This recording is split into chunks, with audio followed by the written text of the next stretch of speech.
नाज़रीन अहम ख़बर आहे बडाणी मां सां शेयर कंदालूं त बडाणी शहर जो रहवासी नाए किला जो शागिर्द सां जना मिडल स्कूल कश्मोर के वाइस प्रिंसिपल पारां मुबैना ज़बरदस्ती ज्यादती कई वही है। नींगर वारसन समेत मीडिया ऑफिस बडाणी पहुंची वाइस प्रिंसिपल और कश्मोर पुलिस खिलाफ एहतजाजी मुज़ाहरो किया वयो है। उन हवाले से असां लाइन ते मौजूद है किहरदीन भुट्टो।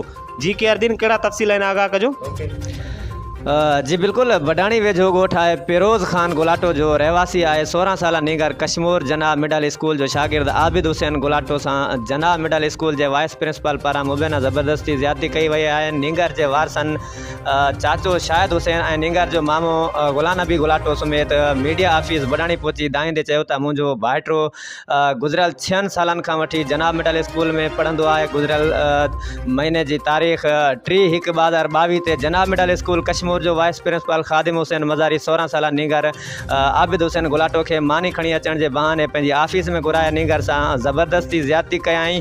अड़ो इतला नीगर फौरन स्कूल के प्रिंसिपल अकबर मज़ारी के दिनों पर हुन कुछ भी न कयो। बाद में असी पंहिंजे चाचे और मामे से गॾिजी कश्मोर थाने ते ज्यादती कंदड़ जवाबदार मथा केस दाख़िल कराइण वियासीं त SHO कश्मोर असांजो केस भी दाख़िल न कयो। हुननि IG सिंध DIG लाड़काणो और SSP कश्मोर अमजद अहमद शेख खां मुतालबो किया है त फौरन नोटिस वठी जवाबदार मथा केस दाख़िल करे असन सां इंसाफ़ किया वञे। जी एहतजाज कंदड़ मुतालबो किया है SSP कश्मोर खां त मामले जो नोटिस वठी केस दाख़िल किया वञे। वॾी महिरबानी किहरदीन भुट्टो तमाम तर सूरत हाल खां आगाह करण लाइ।